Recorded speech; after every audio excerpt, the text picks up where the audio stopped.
Abanigani, everyone. This is Professor Alvin Rahh, Professor Emeritus, California State University of Long Beach, Africana Studies Department, where I taught for 34 years. Former city councilman for the city of Compton, former Compton College Board of Trustees, and former Compton Unified School District Board of Trustees. We want to welcome you here to the Conscious Corner, along with my co-host, historian Joe Hembrick, longtime educator for Linwood Unified School District, prolific historian on our ancient roots and culture and spirituality, as well as the creator of the Unity Mural at Centennial High School that's painted on the building that depicts Black and Browns working together and a lot of other symbolism. And at the same time, the first head Black football coach for Linwood Unified School District. So he has an in-depth resume of community service as well as activism and an outstanding businessman by right also. So we want to welcome you here. We got a very special guest, Brother Asar Jerry Jubal, long time activist. We was in many battles together at Cal State, Long Beach, and in the community, fighting the Klan in San Bernardino, fighting for justice for the Nifu Karim, fighting for justice for Ron Settle. So he has a history of activism, but he was a major of art and major in history until the school got mad at him for asking too many questions.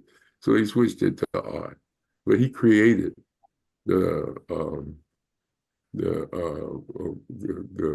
first flyer for the Black Consciousness Conference that was held at Cal State University of Long Beach, as well as one of the founders of the longest Black Conscious Conference in the nation that is still going strong at Cal State University of Long Beach. He's one of the founders, along with myself, Rose Kareem, Barry Thomas, and Aunt Jerry Davis, Michael Williams. I mean, it was just an entree of people that helped us keep institutionalize that conference. And so we want to welcome you here. He's an author, where he's authored 3 books. The first one, Black Truth, as well as Black Revelations, and his recent published article, Conspiracy of Silence. And tonight he's going to be talking about a very unique topic which he'll be discussing, and it slips my mind right now. Conspiracy. What was it, Jubal? Your topic? The circle of existence. What was it? You broke up. Circle of existence. The circle of existence. That's why I couldn't think of it that heavy. And so we're going to get started. He's going to give a presentation, and we'll be able to ask him some questions from the panel. I want to welcome my brother and the one that's responsible for this platform, Brother Rashid Maskani, who put this platform together, along with Community Education Network that comes on Wednesday, tomorrow night. So you can tune in at the same link and just scroll down to his program on Wednesday. And also, Brother Joe Hembrick is here with us, my co-host. So we're going to get started and let Jubal just go ahead and deal with it. Go ahead, Jubal, it's on you. All right, greetings out there, everybody, brothers and sisters. It's always good to try to share some of my. Where was I at? First of all, I want to address the circle of existence, because so many of our people are caught up in this Christianity, not only here, but on the continent as well. And they don't realize that that whole narrative is really a political tool which was designed to promote white supremacy. And that's how it's served today. But Black people or people of color who believe in that or practice it are not trying to reestablish their own Black science and their own culture. Instead, they're trying to promote what was designed to dominate people of color. And the great enemy of Christianity was Gnostics. And Gnostics is who we are as a people, our belief in both sides of our existence, which is physical as well as spiritual. And this is what has been lost, so to speak, and what we need to recapture. So this is what impels me to do all of this kind of research, and it's made more difficult by the fact that most of the Western search sites which are available to us, which are dictionaries, encyclopedia, Wikipedia, and all that and such, have disconnected themselves from their African origins. And this has created a huge gap between what we used to be as a people and what we've become today. And trying to bridge that gap is what this etymology, which I do, is all about. I've mentioned many times before that the American and European dictionaries don't trace anything back to Africa. Not any words in their language that make up all of their languages are traceable back to Africa. They go back as far as the Greeks, and most of the terminology used by the Greek is complex, 2 or 3 syllables in many cases, and yet they offer no origin for those. And the same way, the alphabets that we use are not given any meaning or definition for the individual letters that make up the terms that we use. Of course, that's impossible when you really think about it, but most people don't even think about it. And so we need to begin our recovery, well, not begin, continue our recovery. And it's not easy when you know, as I have, and I'm sure most of us have, just how ingrained, how deeply ingrained the Christian narrative is in our lives. It's just pathetic that we've forgotten so much about who we are as a people and what our science was. The reason I included in Conspiracy of Silence some of the dimensions, a chapter that refers some of the dimensions of the Great Pyramid, was to show you just how far African science had advanced before this plague, the European plague, came upon us. And for me, the building, the science, the mathematics, the engineering, all of it was necessary to make that structure is still unmatched even up to this day, because there was no artificial machinery of any type. It was all done naturally and without pollution and without creating any problems outside of the site itself. This is something that modern science cannot even come close to. So it's necessary for us to regain the knowledge, again, reestablish it. And this, the European knows, and it's why they go out of their way to separate. They're thinking from Africa because they know that Africa is dominant. I had a friend just tell me the other day, you take a black and a white and set them on an even playing field, and the black man or woman, whatever, is going to dominate. It's just nature. It's not that we're being arrogant or asserting our dominance. We are natural people. We contain the ability to look into the spiritual realm, which people without melanin are not able to do. And so they create an artificial realm of intelligence whereby the machines that they create dominate their lives and is their comfort zone. And this is something that's contrary to natural law. And as a result, the world has come to the place where it's at. It's filled with warfare all around the globe, all kinds of murders and assaults and warfare, that continue, diseases that pop up from all over the place, and other kinds of diseases such as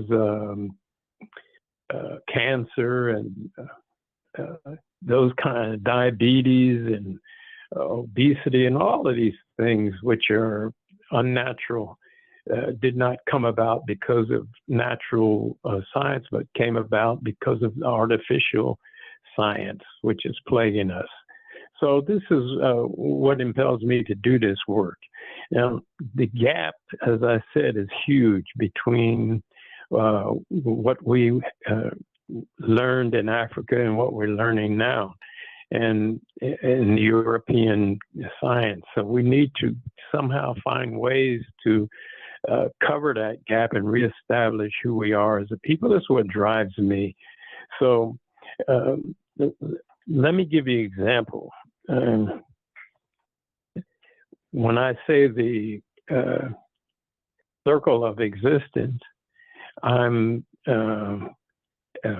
talking about the entire universe, which is a circle, a sphere, if you will. We are born into that naturally, and that means that even though our physical stay here on Earth is limited, it doesn't mean that's the end of our existence, because our existence is our spirit, our personality, or our soul. This is something that is permanent in the universe, in which circles this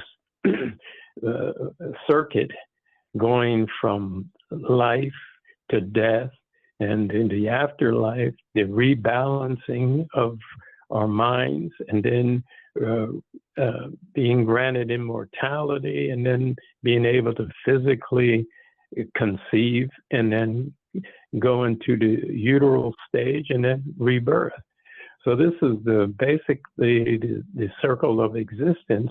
And to prove these points and to explain how this works is what is very difficult, as I said, because most of the tools that we have for learning etymology have been ignored, or for example, all of our glyphs, hieroglyphs taken out of Egypt have been translated by European white men who were Christians, number one. They have no person of color in their midst.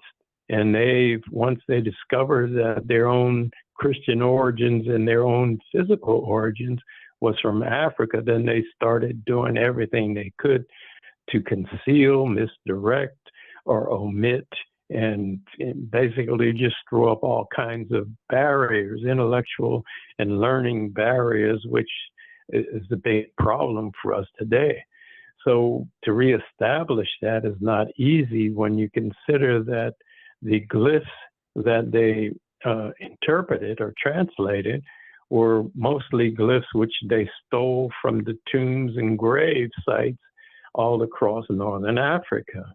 And the mummies that they brought into the British Museum, into Louvre in France, all of these things that were talking about the scrolls, the hieroglyphic scrolls that were buried with these mummy bodies, were all pertaining to movement or life after death, as we move through the amenta, the realm that comes once we depart Earth.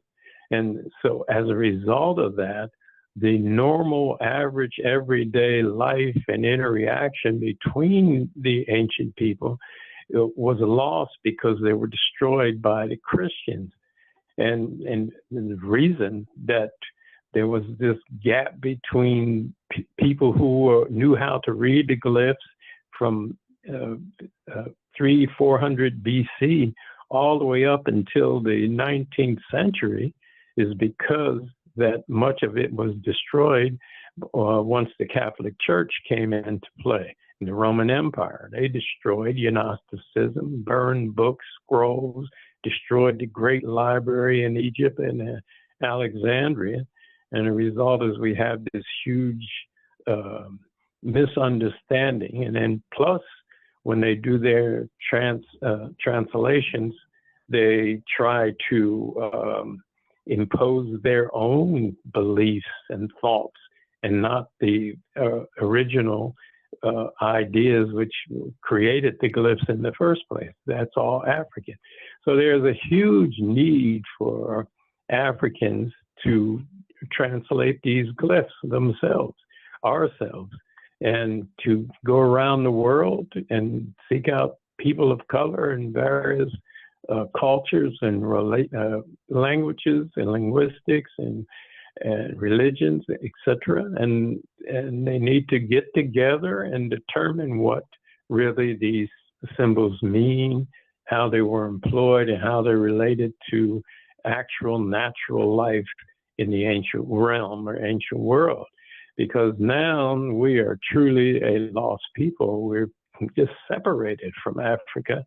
We have not only physically separated, but culturally, scientifically, when it comes to understanding the afterlife or the spiritual realm or world, there's these huge gaps which are really controlling who we are and what we do these days. And one of the big points that Christianity makes in its attempt to dominate, to allow white people to dominate, is by teaching us to fear death. And yet death is normal and natural, and it comes to all life. So if we understand in the first place that it is normal and natural and that it doesn't mean the end at all, it means a transition into a new realm. And this realm is just simply a part of our whole circle of existence.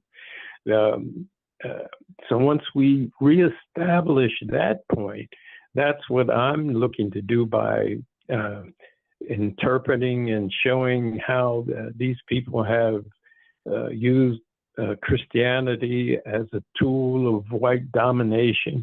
And really, it's been very effective because so many of our people have grown up and claim to believe it.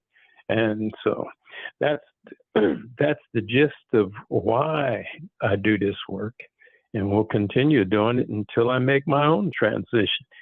So it's just trying to let people know what's going on. So I don't have any picture right now, so I can't see anybody, but if there's any questions, I'd be anxious to hear them. Okay, we'll start. We'll start. Brother Machinda is from Louisiana, and he deals with a lot of people all the time. Machinda, you have any questions? Good evening. No, I don't have any questions. Just appreciate brother coming back tonight, to share his expertise and information. It's always great to hear from him. I just want to say that, the interesting information that he's putting out, that a lot of us should learn and research and, for ourselves and spread it, to others, because it's once you learn truth, and it not only makes you feel good to know the truth, but it's empowering to know the truth, as far as you kind of what came before us, we start looking at our own DNA, our own capabilities, that the potential that we have, and if we don't have this information, this important information, we don't realize, how capable we really are as a people. It's, we don't, it's just and I think what I'm listening to, he's spelling out that, these different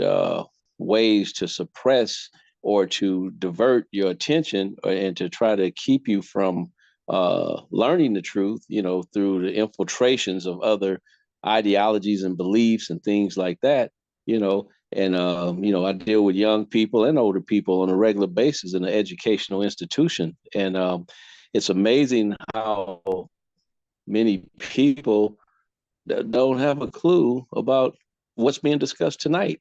You know, and other things. So in this state of Louisiana, you know, I just like to say, just like in the state of Florida, and a lot of you guys heard me reiterate, you know, about the suppression of information that the governor, like in Florida, you know, he's removing you know, funding from state schools and things like that if they want to teach anything black, anything of diversity or understanding. He's, you know, he's scared that, you know, people are going to wake up, and so it's a full court press on education and understanding. And here it is in Louisiana. We have this governor who took office in January, and he's already supported several bills from his supermajority of legislators that support him wholeheartedly. And they're basically about to rewrite the Constitution as well. That's his goal, is to rewrite the state constitution on a lot of matters.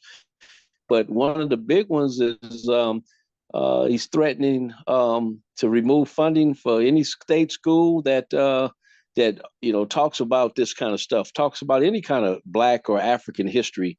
And so it's kind of like the old slave days. You know, you better not have a book. You better not be reading. You know, we're gonna persecute you if we catch you reading.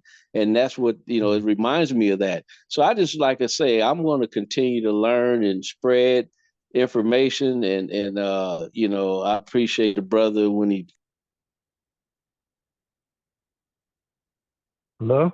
You were on mute, Mashenda, in your closeout statement. No, I was just when I was closing out, I was just saying that I appreciate the brother coming on again, you know, in his busy schedule and time to come out and share information. And I said I'm going to continue to take the information that I get off these podcasts, and, you know, the things that how I triangulate information and understand in my own research, and continue to be you know, a source of information, a resource for people that I come in contact with. Is very important. You know, again, I was saying how the government is suppressing the information. You know, they don't want information to get out. So that, you know, the governor is threatening to remove funding from state schools, colleges, universities, and he wants to control all of the educational boards. And you read about Jeff Landry when you get a chance. Jeff Landry and the DEI. You know, of course, they say diversity, equity, and inclusion, but you know, we can call it whatever we want. At the end of the day, he does not want us to talk about this stuff. He wants us to forget about all this, what's being said. So like I say, I appreciate the brother coming on again and share his wisdom, and I'll continue to fight it. All right, good. Thanks, Mashenda. I think it's Lady Music. Did you have a question? You're on mute, Lady Music. You're on mute.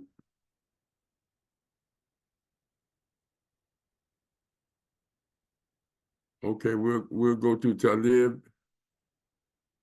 Talib, you have a question? He said he doesn't have a question, Rob. Okay, then. What about Joe, Brother Hembrick?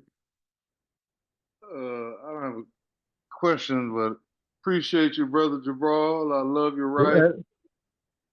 I really love the book, Conspiracy of Silence. And I have all three. I've read them, but I'm going to reread them again. Thank you.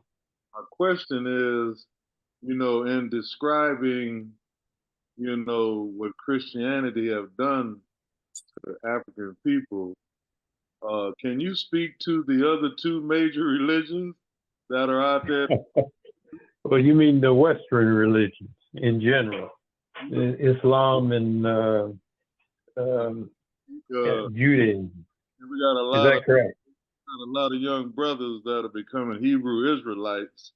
And well, you know, we really have only, as teachers, educators, we have only ourselves to fault, and maybe that's not a fair word, because I realize the barriers and obstacles that's put up as far as our learning goes. But we have to find a better way to impress upon our children, grandchildren, and for me, great-grandchildren, about what the truth is, or at least what it was, and what we have to do to try to reestablish that again. So the Christianity was the first edict of white supremacy. That's all it was. And we have to accept that point, that fact, by simply dismantling these stories, these folk stories that they claim, these miracles, which are non-scientific, and understand that our people, our religion, Black science, was all about nature, and every thing that we stated pertaining to it was true and was provable, simply because nature is repetitious. That is, what goes around comes around. That's why I say there is this circle of existence. We did not just happen here by chance. We came here specifically because we had completed one revolution in the circle of our existence. It pertains to all life and all things. And this is something our ancestors understood without any problem. It wasn't until the Europeans came on the scene, and look at them. They are like aliens. When it comes to nature, when it comes to people of color, these people have asserted themselves as they're deformed and lacking melanin. They're not able to understand or seek the balance in nature that all other life forms are. And instead, because they have this deformity, they want to try to use what you call in psychology projection, project themselves as being superior. So when they come up with this fake Christianity, Christian narrative about the miraculous birth and the existence even of this Jesus, and then if you go on into the Old Testament, you're dealing with Moses and Abraham, Jacob, all of that. All of these things were at one time African mythology, African metaphors, which told of the movement of amongst stars, the animals, the elements, and it was self-explanatory because these things are repetitious. But we've been driven away from that knowledge. As I said, the establishment of Christianity in Rome meant the destruction of Gnosticism. Gnosticism was us. We were the ones who knew. We were the eminent nature worshipers for the whole world, not just in Africa, but the whole world, with exception of the European Peninsula, which was, as I had pointed out earlier, another presentation, in 1500 BC suffered a change in the climatic conditions on that peninsula, which forced them to inbreed. And then the inbreeding in turn led to the deformity, which is the lack of albinism, which is the lack of melanin. And without that, they are unable to relate to the physical, or the spiritual aspect of our total circle of existence. And they constantly denigrate and try to paint nature by their own what they consider normal for them. And the result is that we've been driven, all of our teachers, our shamans, our spiritual leaders, men and women were murdered, systematically murdered by the incursion of the European just in the last 500 years. Just remember, these people just came out of Europe 500 years ago, and they started colonizing the whole world. And in doing that, they had to suppress kill off our teachers and leaders first, and then replace them with their own, beginning with the church missionaries, and then imposing their system of colonization whereby they ran everything in the community. And while they extracted all of the minerals and foodstuffs, and even the people were brought and forced into slavery. We see this man, this human, if you want to call him that, this person from the European Peninsula without their mask on in Palestine today, where you see what they're really like, what they're capable of, you know? And this is, it's not just genocide. This is repeating something. The reason that the other European countries, you don't hear them screaming ceasefire and bring about peace and all of this thing, is because this is the same thing that they've done themselves. I mean, the French colonization all around the world, and the British, come on, and let alone the Belgian, all of the European countries, from Germany, Austria, Holland, England, Spain. Spain took all of Latin America. Imagine that. And they murdered the Aboriginal people of color, at a rate that exceeds what you see going on today in Palestine. As I pointed out, in 1492, when Columbus first set foot in Hispaniola, which he thought was India, there was a population of about 50 million people of color, Aboriginal people in the Americas. And by 1600, which is just 108 years later, the population was reduced to 5 million. That every day for over 100 years. Now, imagine that. Compare that to what you see in Palestine today, where the same thing is playing out, and the people who are supplying them the weapons to do that and cannot feel guilty about it are the other European countries, because they did the same thing themselves to the rest of the world. Islam was created because these were the remnants of the Gnostics, who the Christians had incessantly assassinated from the time of Constantine back in 312, when he made his edict that Christianity be the official religion of the Roman Empire. From that point on, they started killing Gnostics everywhere they found them, and murdering and burning and tearing up their libraries, destroying their scrolls, etc., defacing their monuments. And then they wrote this narrative, biblical narrative, whereby God gives a land which is belonged to people of color, gave them this land to a certain segment of white people, which is absolutely false in every regard.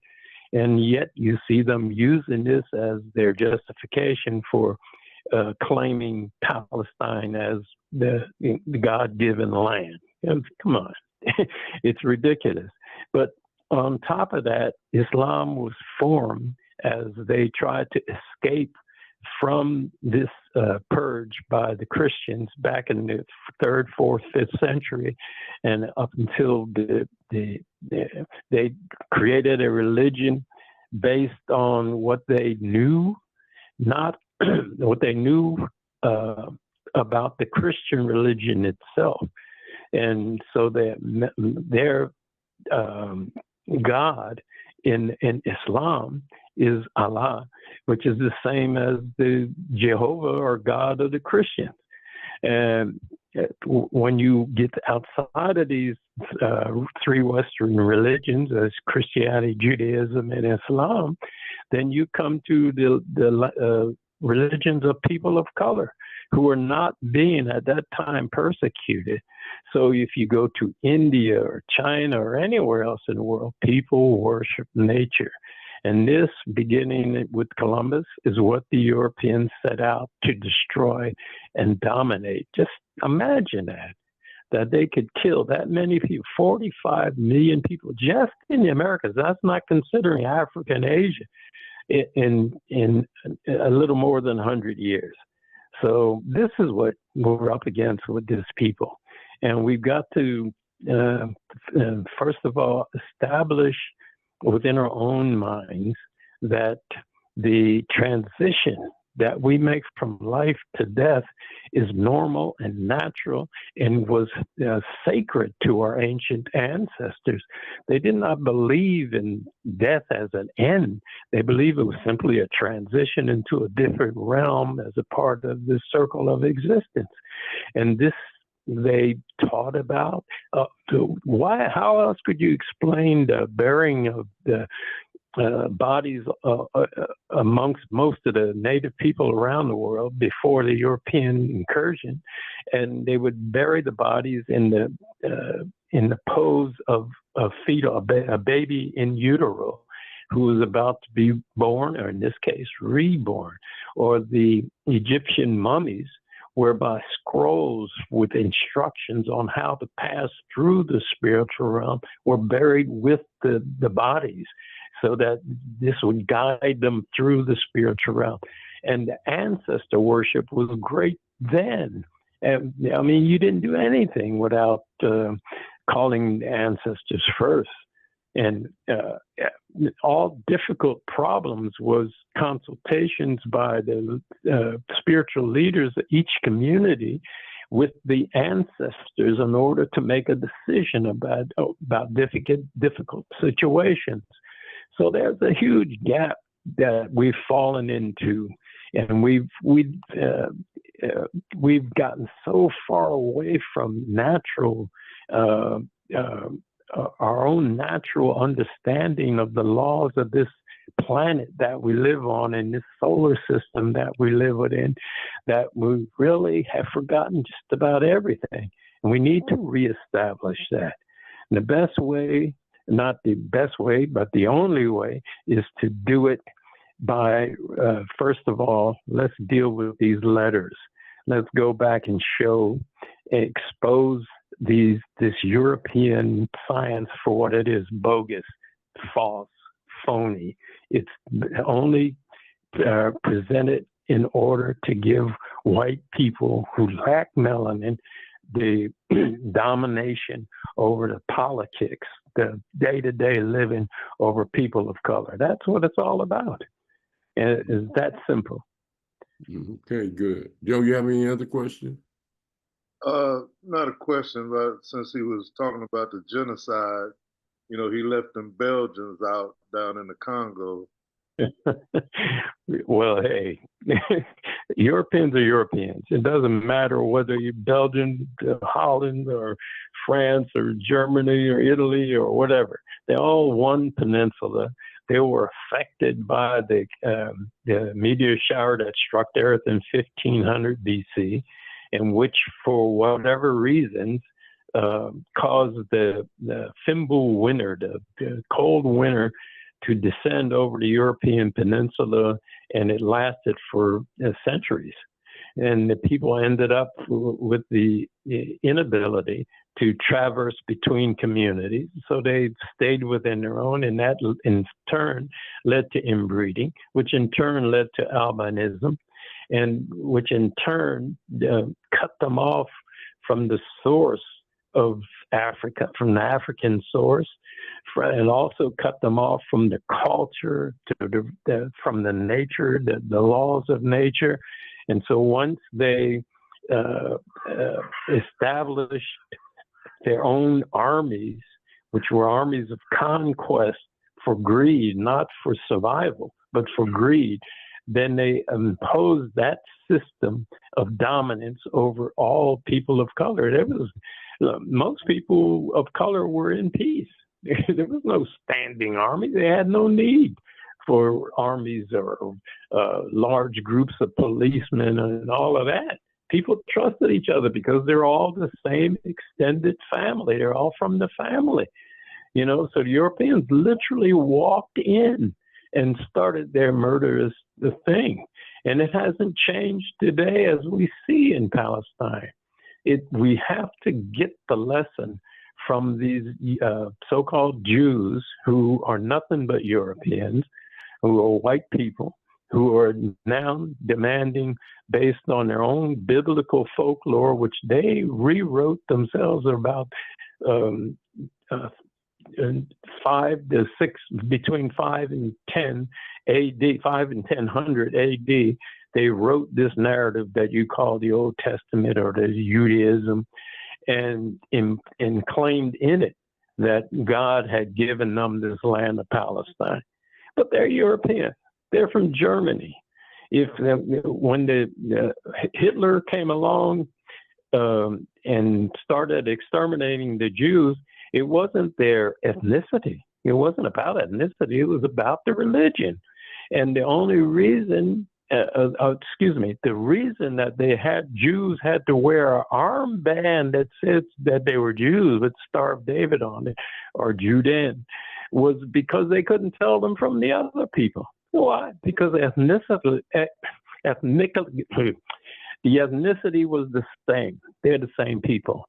So that's why you see they can go into Palestine and do what they're doing today, and none of these European countries will intervene. In fact, they're providing them with the weapons to do it.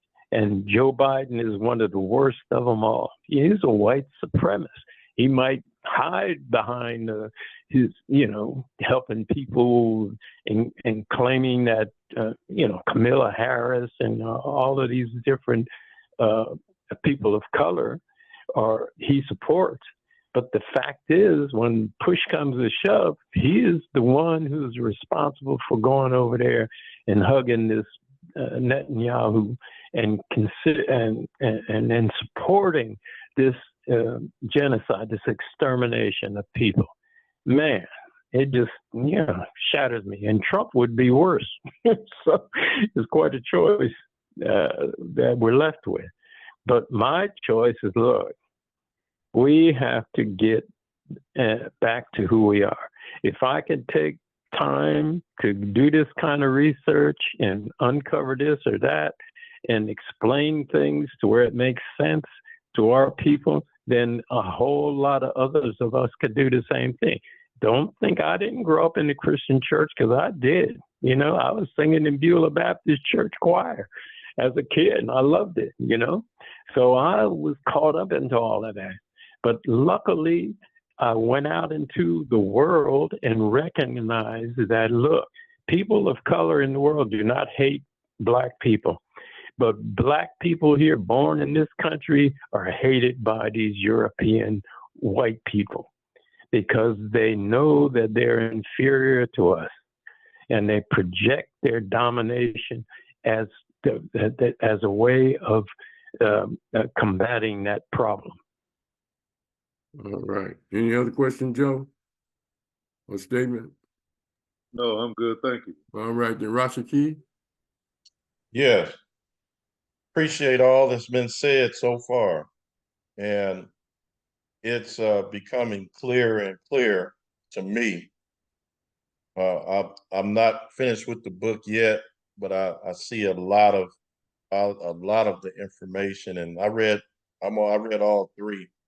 And I'm at the end of the 3rd one. So I want to ask you, Brother Jubal, when people approach you about other, the religious texts and all of that, do they approach you and oppose what you're saying?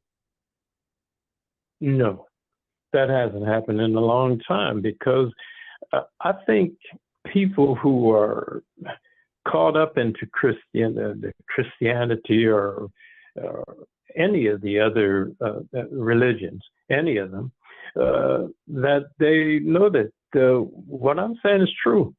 Why else would I say it? I'm only about the truth. And the name of my first book is The Black Truth.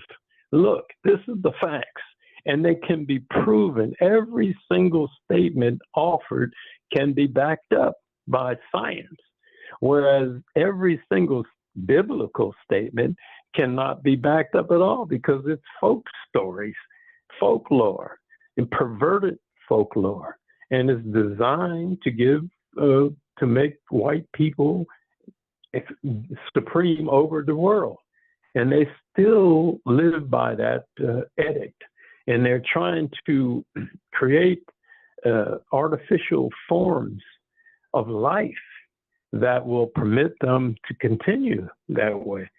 You know, they don't embrace nature. They look to overcome and dominate nature.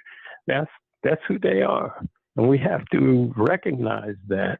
And we have to recognize that in the end, nature is the boss. You don't get away with artificial intelligence or whatever you want to call it. Can never overcome nature, because we saw that yesterday with this so-called this eclipse, which whereby everyone is awed, and I can't even name all of the adjectives that they used to describe what it was like. The people who drove miles, some of them just to witness it, and yet I venture to say that of all of those people who witnessed that event yesterday, I bet you 90% of them cannot explain what we mean by the equinox. The equinox is basic to life on Earth, all life, plant and animal and us. And yet the eclipse is meaningless. It's just an event. It has no meaning. But you ask them what the equinox is and what it means and where it comes from, how it affects it, and they can't tell you. And this is why the miseducation of our people is so, man, we're in trouble. We have to recover our natural education. The laws of this planet are controlled by the sun, period. Period. There is no other ifs, ands, and buts. You do not, any physical object does not escape this solar system. Nothing.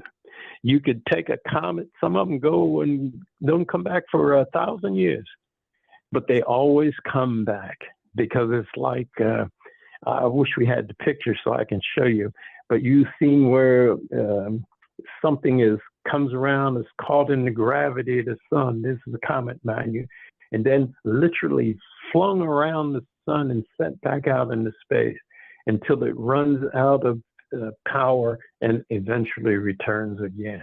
This cyclic nature, the rotation of the planets, all around, the rotation of the moon. Everywhere you look, we live in a circular universe, which was called by name Celeste, which L and R interchange. So Celeste or Celestia was the same as circle. And the most sacred symbol amongst the glyphs was a circle with a dot in the middle. And that dot was M, what we call the truth, what the Europeans translate as Ma. But really, the Ma is what the Hindus and the Buddhists called the I'm sure you've heard it. In Africa, the Swahilis name people by M, Moi Swahili. Moi means me, myself, and on it goes and goes. And these are the kind of things, scientific facts, which the dictionaries, the Europeans don't cover. They don't even have their calendar correct, for that matter, which I can explain if you want. But first of all, did that answer your question? Yes, it did. Okay. You have any other question, Jubal? I mean, Rashaki? No, I'm gonna let Linda just came in. Well, she didn't hear it that much, so let me go ahead. Jubal, first of all, thank you for the treasure of information. I have just a few questions. Appreciate what you've been saying, if I understand it correctly. When we Russia just released, well, okay, the word Bible means books. That's all it means. Mm-hmm. Yeah. And they put holy book in front of it. Mm-hmm. And the same thing for the Quran, the Holy Quran. And Yeah. and the Holy Torah. All of that Yeah. is their version of truth. And one of Right. the things each of those religions say, that if you don't believe in us, it's a sin. Yeah. If you don't practice our philosophy, it's a sin. Right. And you Right. will burn forever in hell. Exactly. Or suffer, Right. And so it's hard to get African people who were brought, like you say, as children up in churches, and parents and other people are talking about revelations that they've had where the God they prayed to and the minister married them or baptized them were revelations that they feel, was from the Christianity that they believe in, or the Islam that they believe in, or the Judaism that they believe in. There are other major philosophies out there, like Hinduism, Buddhism, and animism on the continent, where, like you said, they believed in nature. Yeah, all things was relative. My question is, though, the challenge is that, when we see the Russian vault being opened recently, and they depict a lot of Black images of what they said were Black Israelites going back Right. 50,000 years, just recently. And then second, they say that in the Vatican, where in their saves and in their hidden areas, there are depictions of African people that was practicing various religions that like you said, that they buried and lied and just took down. Some they saved, some they destroyed, and I guess they saved because they were gold, or some they figured that they can get some money for or something later, or just hide, or just liked it, or whatever reason they didn't destroy it. But what throws me off is ethnic conflict on the continent. Seems like it's similar to Native American conflict in North America. Well, yeah. Well, mostly if you take the what happened with the Tutsi and the Hutu in Rwanda back about 30 years ago, that was instigated in the first place by the Europeans, by the Belgians and the Germans. So they were the ones who created this fake animosity between two people who had lived together for the beginning of time, as far as human life goes, and without problems. So you find the same thing when you come into the Western world. Most of that was reported on by the Europeans. So you can't, number one, you can't trust their narrative at all in terms of the recounting history. So most people in the world learned to settle conflict by seeing how it was settled in nature. Nature, the enemies of the natural enemies, say the lion and the zebra or whatever, do not kill except for sustenance, to get by.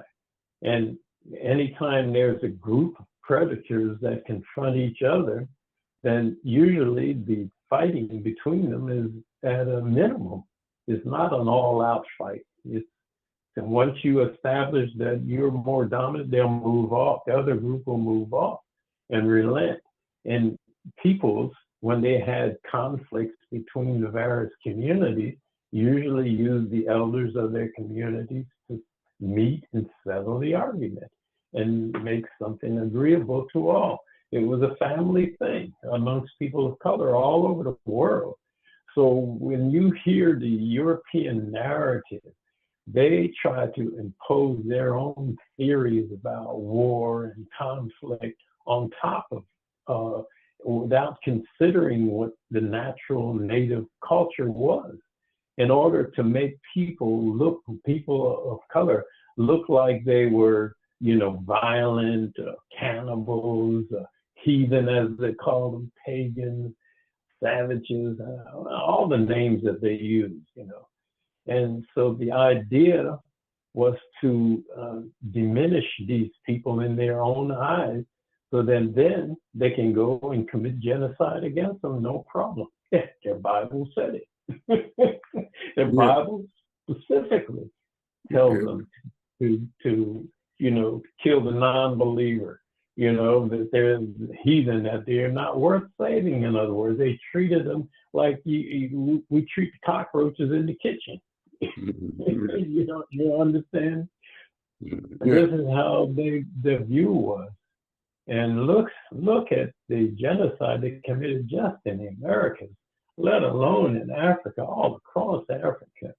I mean, places like Australia, where they've taken over the whole continent, and still to this day are killing off the native people, the Arunta people in Australia.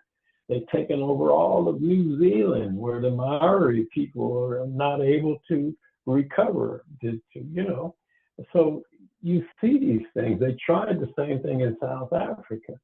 Tried to take all of the places that they've taken over, or have climates which is conducive to their living style. That's why they go there.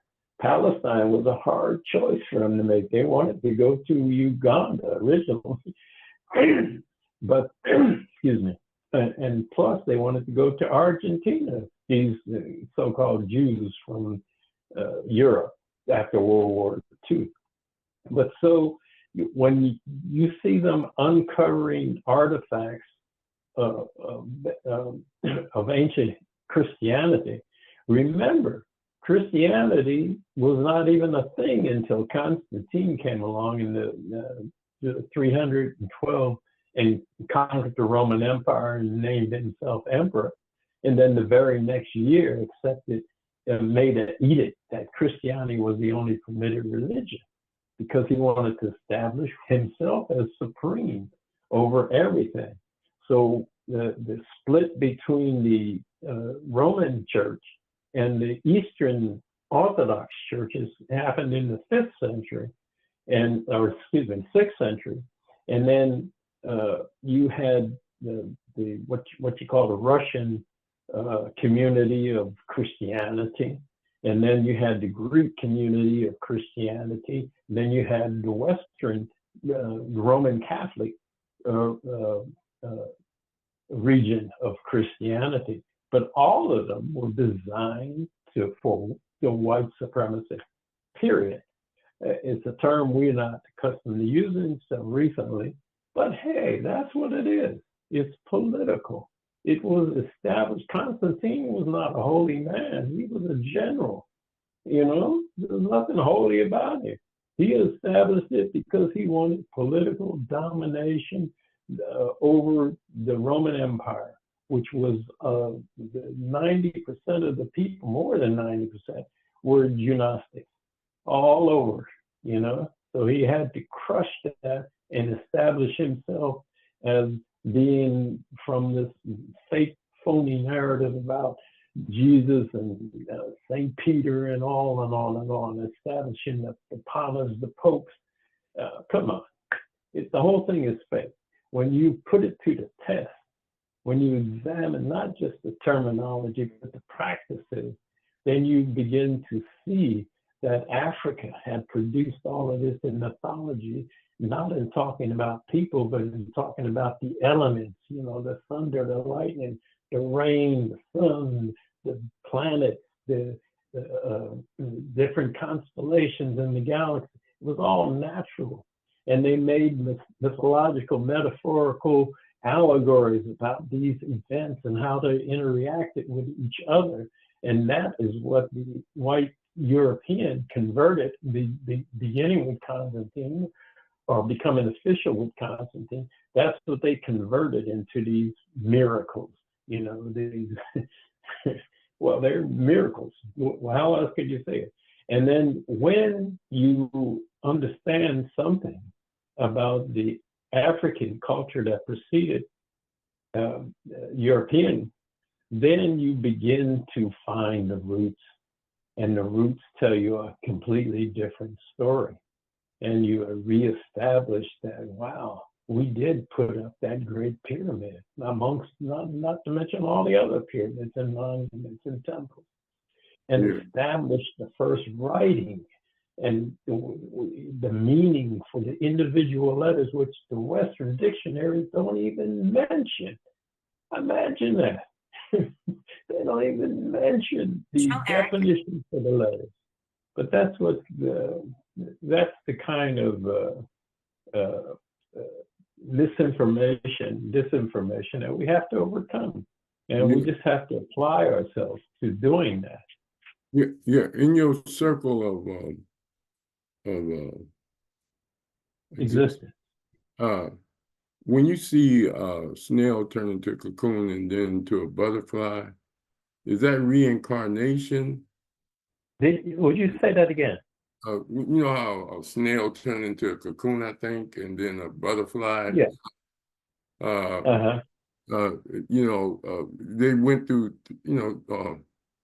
three transitions from a from the snail to the cocoon to the butterfly.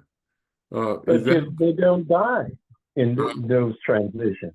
Excuse me. They don't die in those transitions. They're just in a different form of life. And that's what my question was. When you say transition, you're talking about spiritual transition. No. I'm talking about we're talking about physics. When you talk about the I forget the word now. Words forget me. When a worm turns into a butterfly, and etc.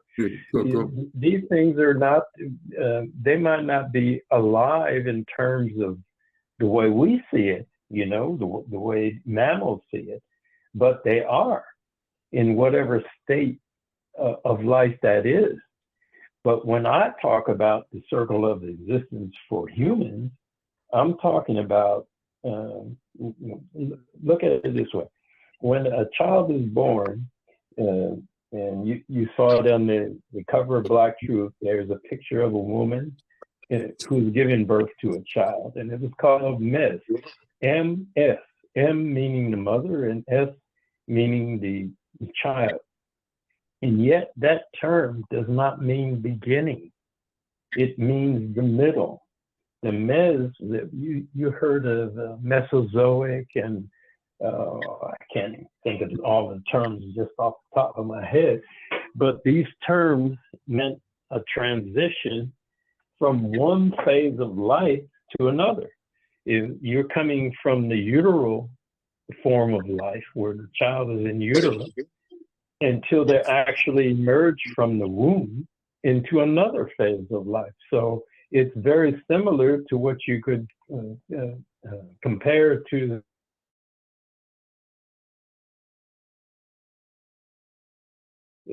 of the butterfly and other life forms. But still, it's life. And life is only half of the circle of existence. You have the uteral, the conception rather, then the life in uterus, and varies from different species and different types of animals. And then you have birth, and then you have death. And once you enter the death phase, then that's when the spiritual comes to fore. It has to, the spiritual meaning the personality of the physical individual who died. It has to reestablish the prerequisites for, for continuing in a new life. And that means finding or reestablishing the balance between not favoring any side of the circle by being that dot in the center of the circle. That was the M, which means the truth, which means the Om that the Buddhists and the Hindus use to refer to the center of equilibrium. When you say equilibrium, you add the um at the end. Medium, you say at the end, because they refer to the middle, the balance between all sides of that circle, the exact center. Once you achieve that or re-achieve that, then you're capable of being reborn, or you receive immortality.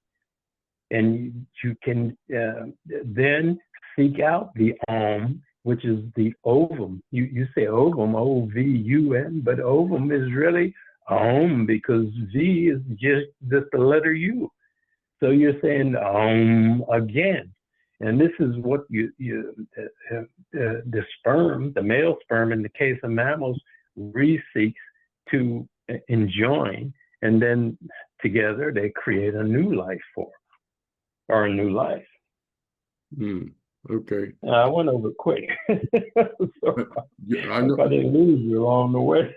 No, but to see the challenge is that, like Dr. Ben used to say, people create gods, gods don't create people.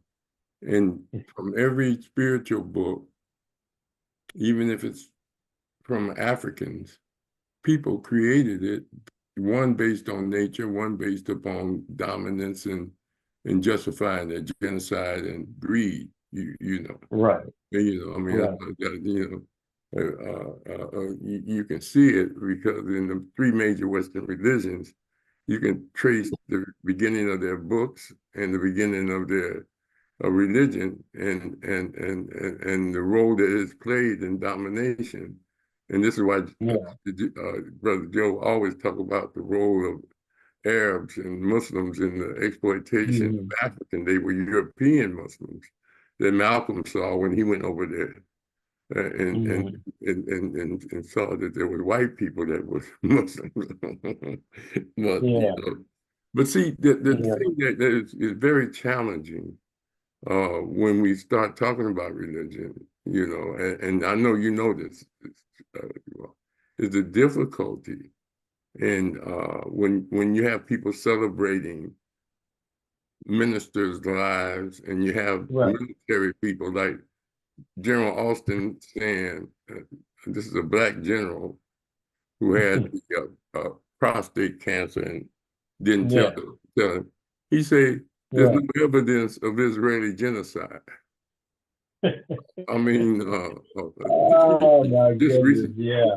You know, and then there's people celebrating. And I'm not saying that there's not some type of people that have taken the religion and used it for struggle, like Martin Luther King and, you know, Reverend Wright out of Chicago. I mean, they call it liberation theology, but at the same time, the challenge is it's like cocaine, religion.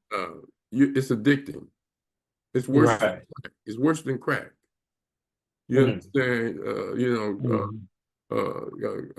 Crack make you a slave of the drug, but religion make you a slave of the European philosophy and ideology and cultural apparatus that make you even help destroy your own people. Yeah. Black people that I'm not going to marry nobody that's not a Christian. I'm not going to, you know, and Muslims, you need to marry a Muslim. You need to marry a Jew. I mean, it's deep, man, because it covers death, life, and their concept of immortality, that you're going to fly away without an airplane ticket.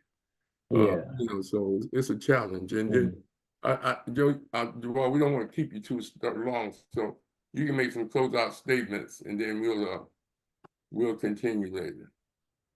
Well, the challenge is to just overcome with knowledge these problems, you know. Now, we know that, our leaders, great leaders in this past century were Christians or Muslims or whatever, and they had to use the weapons at hand in order to establish the truth or establish knowledge. And maybe today we disagree with some of the philosophy that they employed in doing that, but it's a step along the way. So we need to translate our own glyphs, our own symbols, and not rely on these European. The guy that created translated the hieroglyphic dictionary was a European white man, you know, a Zionist. I mean, the guy graduated from a Hebrew university. He imagined when they discovered that the origins of Christianity came from Africa, how they worked then to cover and mislead and to misdefine and to just omit things and make it seem like the language of ancient Africa was alien to the planet. I mean, it doesn't relate to any other language. And yet we can, when we do our own work, can establish that it not only does it relate to it, it's the origin of it.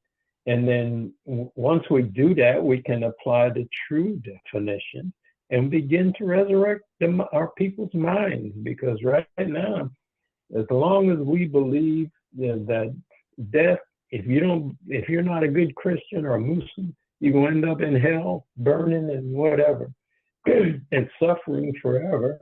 As long as you believe that concept, then you're really bathing in ignorance.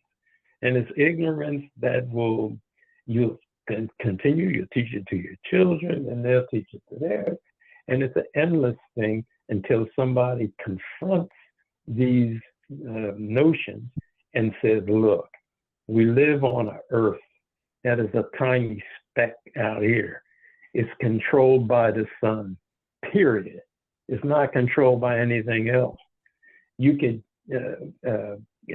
just freeze it, and all the life that you know will die. But then it's going to thaw out, and then a new type of life will appear. So life and death are relative. It's a circle. It goes around. And we've got to start teaching that to our children, because now, man, you know, people don't have time they're so busy just trying to get by day to day. You know, they don't have time to look into the things that really matter. As I was saying, like yesterday with the eclipse, I don't have time now, but to cover the calendar, for example, all of these Western search sites state that the month of March was named after the planet Mars. It's not true. It's not true. And some of these astrologers claim that the Aries is still the spring constellation that the sun rises up onto in the first day. It is not true. Yet these are so-called scientific facts, which are printed and imposed on the population. People don't know. My point was, they can see all these people viewing the eclipse, which has no effect on us here on Earth, no more so than a cloudy day. That, you know, that has no effect on us. And yet, if you ask them to explain what we mean by solstices and equinox, they can't. And those two things have everything to do with life on Earth. So it's ignorance that we have to overcome.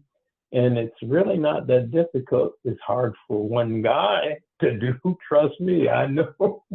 But if we ever find a way to get a group of people of color together, youngsters who want to know the truth, number one, and then put their minds together to reinterpret and reestablish who and what we were, what Black science, what the science of color means.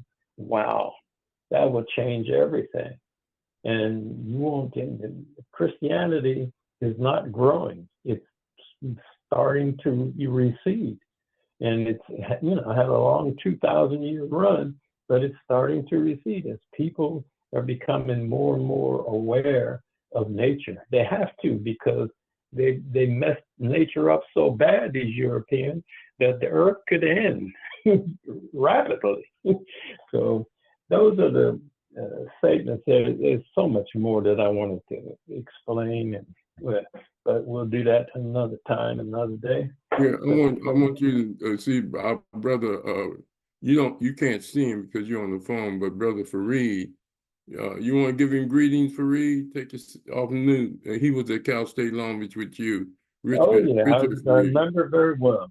Yeah, all right.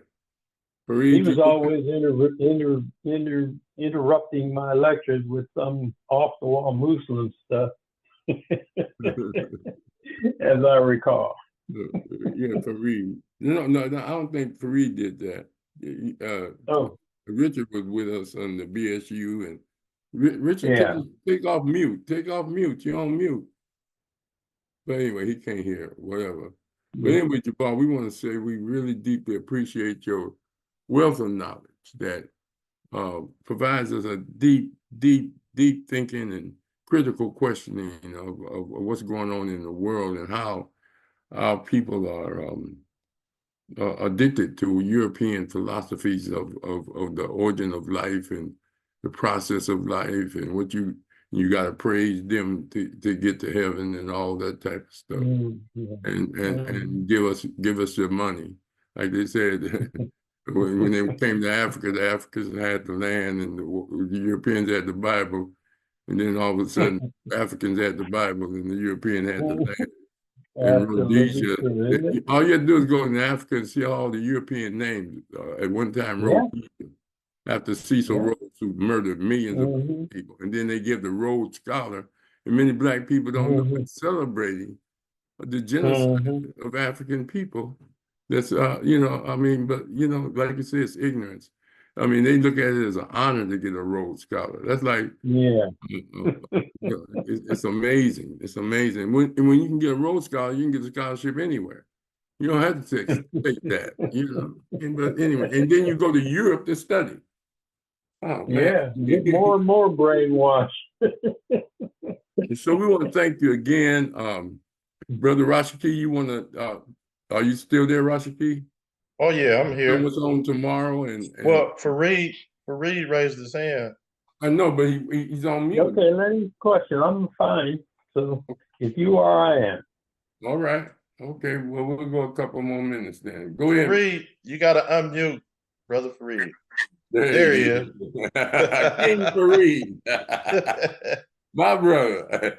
You want to say hello to Brother Jubal? Can you hear me? Yeah. Oh, awesome. Brother Jubal, I'm honored to be able to speak not only to you, but my mentor, Amon Rahh. I want to lift both of you brothers up for continue to stay on the front line and continue to deliver words that are necessary, spirit that's essential, to our forward progress and movement. But one of the things I want to contribute, or at least ask, of the collective here is this. How do we propagate this message when so many of our people have to contend with the daily mundaneness of existence? Go out, earn to feed your family, take care of your bills and exist. Well, they don't spend the time or feel the need or desire or inertia to go find these messages, because these messages are not everywhere. You have to find them. How do we better propagate these things? Because they want to hear what you have to say. They just don't seem to have the drive or ability or easily access to get it. How do we do that? Well, first of all, and I'll let Jubal answer, they're programmed not to seek, to be comfortable. Agreed. Many of, and not everyone, because some of us are still out there and we know the truth and we practice it. But, it's very difficult when people have been programmed. Yes. White folks programmed that they're superior. Black From people birth. and people of color are programmed that they're inferior, and as long as they're comfortable, they see freedom as the choice between Jack in the Box and McDonald's, and so that's freedom. You understand, because of the narcotics that's in the salt and the seasoning that makes them feel good. It's a high. You understand? Immediate gratification. Yeah, and that's why they swell up. It's not you're overweight, your body swells up because you're eating the wrong thing. The wrong But things. we're not taught that. When Jubal talking, we're not taught about spiritual nature. About nature, it's not only the nature of ideology and philosophy and understanding of the earth, but the nature of your body, the nature of your mental stability, and how not to get addicted. People talk about people addicted on drugs. It's a hell of a thing to be addicted on ideology and a philosophy that gives you a sense of comfort, but you're being oppressed. Like you said, there's not enough. When we was at Cal State Long Beach, we had demonstrations almost every week. That's right. You understand? Now you don't see them. The message was constant and never it's ending. worse. And it's worse now with the genocide in Gaza, as well as the genocide that's on the continent of Africa right now. You know, people be thinking it's genocide just in that Gaza. No, they're wiping out, giving them guns instead of food, giving them drugs instead of food, and giving them a sense of you can be king or queen if you just kill the one that's in power. That's why you have so many coups. Where do they get these guns from? They don't have no gun factories in Africa. You understand? So in other minority countries, the European saturate them with guns and drugs, alcohol, and hatred toward each other, and greed. The coldest disease is the want, because the only cure is to have. Go ahead, Richard. You can respond. But there's so much noise, more noise now than when we went to school then. The internet has provided so much mismessaging, so much misdirection, and we have put value in the internet exchange, communications, and what have you, to the extent that the messages that you guys are about, that we're about, that we believe in from our root, from our soul, it's buried. It's buried beneath all those things. The youth comes up valuing themselves through others, through the internet, through social media, and all of that. So all of this continue to bury the better message, bury the most important message, and that is knowledge of self, pursuit of self-interest, pursuit of revisiting the world. And these are things I learned from you, Dr. Ross. Things, reimagining the world in their own image and interest. Those things. It's so much in front of all that. You know, that your voice is muted by the louder noises around us every day. Let Jubal respond. Go ahead, Jubal. Well, you know, I can remember the day when I don't know how old I was when I asked in Sunday school about some Christian miracle or another. I was just a little 6-year-old child, and I didn't get any answer. And deep in my mind, the question remained until I finally got to a point to where I could answer it for myself. And that's why it's necessary for us, we say each one teach one, and is to continually teach.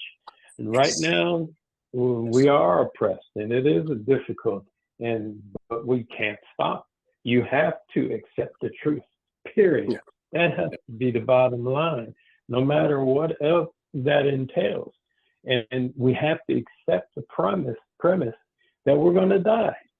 And once we understand that that transition is natural, then maybe we'll stop being so afraid, and we'll do sacrifice in order to make sure that our children, grandchildren, etc., down the line know the truth and apply it in their lives. And for me, from where I speak from, I think it's too late to save this earth. But life, whatever, if some of us survive, it'll be because they understand the truth and not none of this artificial baloney that has been handicapping us for all of these centuries. We need to just keep on keeping on. Don't stop. And you see now today in places like Uganda and Ghana and a few other, Mali and Burkina Faso, those places, that the Africans are starting to wake up to what has happened to them. And it's just a small, tiny step, and it doesn't mean that they're not going to go take 2 steps forward and then 1 step back. But at least they're out of that colonial, bag, and they Yeah. realize, look, these people have been sitting on us, and it's time for us to shuck them off and start recovering who we are as a people, not just economically and socially, but from knowledge, from the culture, from the religion, all of that. So we're on the doorstep. We still got to get up to where we knock on the door and reestablish Africa. And hopefully these devils don't destroy the world before we finally reestablish who we are as people of color. Their hands are still around the levers of destruction.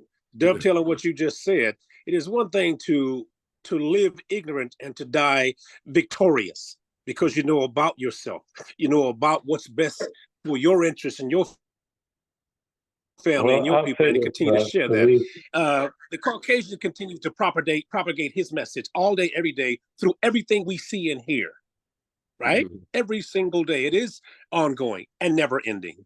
It has to be. And we need continually to have soldiers like you all and others that will share it, grassroots up. Yeah, but this is not coming from on high, Richard, there are Aboriginals in certain parts of Africa that never were conquered, and they still live in the bush. I accept that. And they don't accept none of these philosophies. They create their way of life based upon where they are. Now, you would call it remote or backwards or things of this nature, but at the same time, they're living their life in a natural state. So they're Aboriginal people in different areas in the Philippines and things of this nature. The European is seeking it out and trying to build condos on their land when they kill them, things of this nature. But the point is that everyone is not buying into it. Most of the world is not Christian, and most of the world is not religious. You understand? They just have to facilitate around those that are and hope that they don't put them on the cross and nail them up on the cross for not believing, what they believe. And so those are the things that we're going with. Well, sorry, we got to close out. Okay. And I just want to tell you, first of all, Richard, it was good to see you, man. I wish always, to see always, you, brother. yeah. One love, brother. And we're gonna get together soon. Right. I'm a fan, friend, and family for life. Life, just like the rest of our colleagues. Yeah, brother. The way I see it, we're doing life together. That's right. Maybe sleep here or there, but we're doing life, my friend. Oh yeah, we learned a lot from each other, man. Yes, sir. Y'all. Asar, who's on tomorrow night? I mean, Rashiki. And what is it about? You're on mute. Yeah. We have the guest host, Dr. Sherry Randolph, and her guest is Cleo King. We're going to be talking about the movie Origin. Oh yeah. Now, is that so that's tomorrow. Okay. Origin. Yes. There's a movie Origin saying that racism comes from the caste system. Yeah. The caste system. Exactly. The movie starts out the girl married to a white man, and then he died and all that type of stuff. And then she goes to Europe to try to understand why white people and India, why white people or Indians are the same color, same race, but they're put down because of the economic. It's a good discussion. I can't wait till tomorrow. I need to go find the movie. Well, yeah. It's on Netflix and stuff like that, I think. Prime. Yeah, join us, Brother Fareed. Yeah. Yes, sir. We're here every week. Thank you for having the platform. And Richard, you got a network. Tell them to come on. I believe me. Barry BT, family member, said, man, get on this. And here I am. And yes, I'll be available. Keep me in the loop so that I can, when I can. My spirit's always lifted. No, I'm going to have you speak on one of our platforms. I'll call you. I got your number. All right with that. All right, then, I'm all right with that. Oh, yeah. I'm all right with that. So I'm going to conclude. I never remember when you introduced Farrakhan at one of our conferences. Believe me, that's it. I still got the video. I'm going to go ahead and end it. We can talk afterwards. So each one teach one in Conscious Corner. Everybody have a good evening. All right, man.